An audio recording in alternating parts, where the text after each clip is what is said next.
Summer's right around the corner and you're wondering how you can lose fat the most efficient way possible. Is it going to be calorie restriction, or is it going to be intermittent fasting? Or maybe is it even both? I'm going to break down the science to help you determine which one you should follow. Hey Wellness Warriors, I'm Dr. Zyrowski and I have something really cool I want to share with you. I just started a brand new YouTube channel. It's called Dr. Z TV. On Dr. Z TV, what I do is I look at the news and I put a holistic spin on the news, because many of you don't know this, but most news is funded and paid for by big pharmaceutical companies. So therefore you get their opinions, you get their science, and you get their narrative. And I think that you deserve to know the truth as to what happens with your health so that you can always improve your health naturally. So go on over to Dr. Z TV after this video, subscribe, give those videos a thumbs up, and let me know how you like them. I'd love to know. Over the past 10 years, I've done a little bit of everything with my health. I've calorie restricted with intermittent fasting. I've calorie restricted without it. I've intermittent fasted without calorie restriction. I've literally done a little bit of everything. And I've always wondered why I got different results and what those results actually meant, which led me down the path of doing a big thorough investigation on what the research has to offer. Now, there wasn't research on this for the longest time, but we do have solid evidence now that shows us exactly what is happening physiologically. Now, over the past 50 years, pretty much every major health organization has told us that we should eat less and move more. And on top of eating less and moving more in order to lose weight, we should probably eat like 6 small meals a day. And of course, don't forget to cut out all the fat, because if you eat that fat, then you certainly couldn't lose fat. Now, we know this is nonsense, but we've all heard this. Sure, this will help most people lose weight in the short term, but as far as long-term sustainability, it's an absolute failure. Let's take the Biggest Loser, the show that was on TV, for an example. They went and they studied 14 contestants. When they studied 14 of them, 13 of those 14 had actually regained weight after doing the show. And beyond that, what they found is that 4 of them had actually gained more weight than they had prior to even starting the show. They were bigger post-show than they were before starting, which is basically proof that it didn't work. Now, when they went and studied them a little bit further as to why this was happening, what they found is that these individuals, because they were moving so much, they were exercising so hard and eating so little, they crushed their metabolism. And what was so scary about that, and this is truly scary because you do not want to be in this position, what was scary about it is that their metabolisms did not come back, causing one grown man to only eat about 800 calories a day before he would start gaining weight again. To give you an example, I eat about 2,500 calories a day, so you can see how little of food that actually was. I'd actually worked with a lady who basically created this same scenario for herself, just like we saw in The Biggest Loser. She was exercising a ton, she was eating so little food, and sure, she lost weight, but what she did to herself was so damaging. She crushed her metabolism, but I would say probably the worst thing that she did to herself is she created such a poor psychology around food that she literally was afraid to eat. Now, we know that calorie restriction has its shortcoming, but does it have any place at all in weight loss? When working with patients over the years, the one thing I realized is whenever I calorie restricted somebody in order to help them lose weight, they would typically have cravings, they'd feel lethargic, and they'd get frustrated over time. Whereas the person who was intermittent fasting, well, once they got the routine down, they'd feel healthier and more energized. And when they were intermittent fasting, they were able to have normal calorie intake. But the interesting part was that after a 30-day period, they pretty much both had the exact same weight loss. So which one actually worked better? Well, the details are what really matters here. So let's take a look at the studies. There's a study in the International Journal of Obesity, and what they looked at is 2 groups of individuals. Now, both groups were following a good, healthy Mediterranean diet, and both of them were eating similar calories.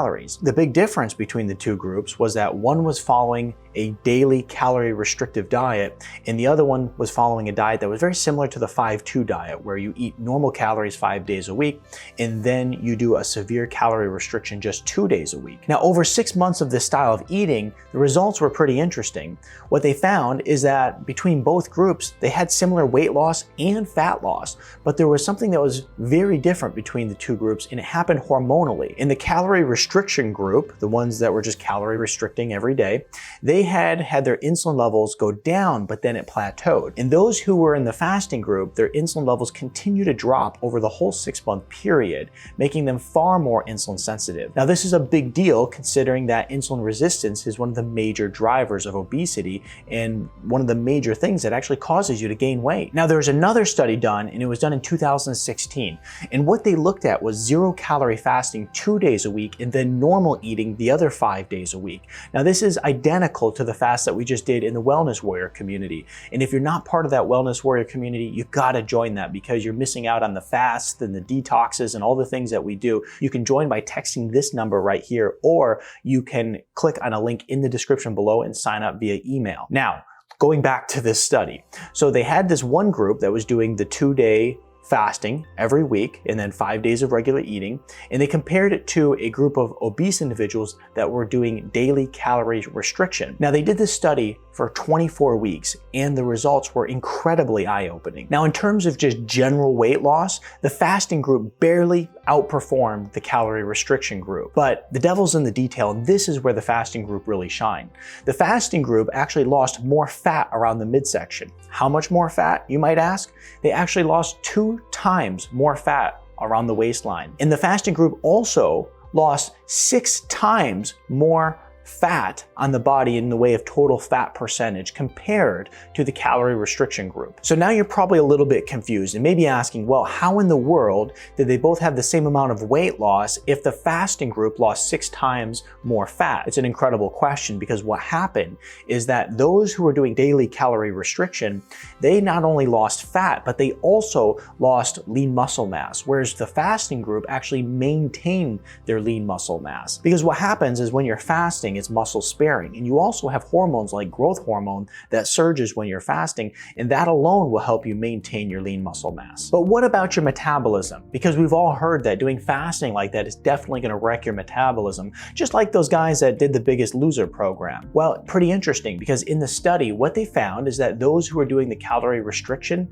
they actually had a decreased metabolic rate by 2.5 times more than the fasting group did. So actually, it turns out that doing calorie restriction over a period of time wrecks your metabolism, but not fasting. Now, at the end of the day, the fasting group outshined the calorie restriction group.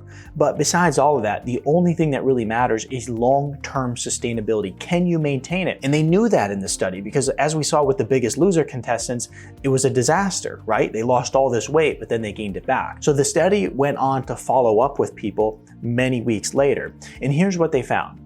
The calorie restriction group did not continue on with the diet because it was difficult for them to continue on with and it was frustrating. And in fact, the calorie restriction group tend to gain fat back and regain weight. Whereas those who are doing the intermittent fasting, just fasting 2 days a week, they continued on with it. And the reason that they continued on with it is because it was so easy. It was simple for them to do. They didn't feel very much restricted. And they also didn't regain fat or regain any weight after the study was done. So if we were to look at the 10,000-foot overview of this study and look at the big takeaway, here's what it is.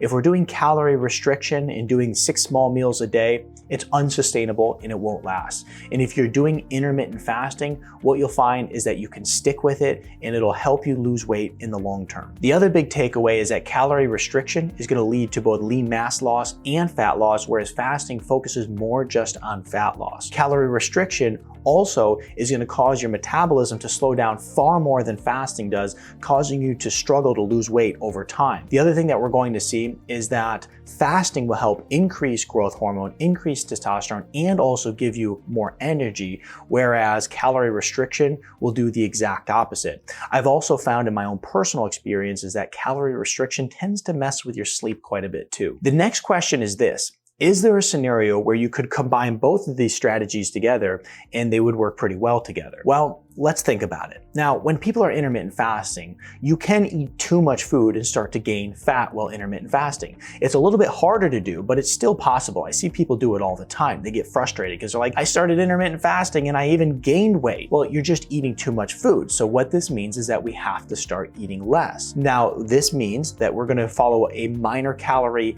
restriction while intermittent fasting. Now, we know that doing a calorie restriction without intermittent fasting is garbage, But if you intermittent fast with just a minor calorie deficit, it's a great combo. And most of the time when we think about how much weight we should lose over a period of time, we have these ridiculous crash diets that come to mind where people are losing like 20 pounds in a month. Now, unless you're severely obese, you're not gonna lose 20 pounds in a month in a healthy way. When I work with patients, I'm typically happy with a pound of weight loss a week. And if you think about it, because a lot of people, I want you to think about it, because a lot of people get really frustrated. They're like, oh my gosh, only 4 pounds in a month?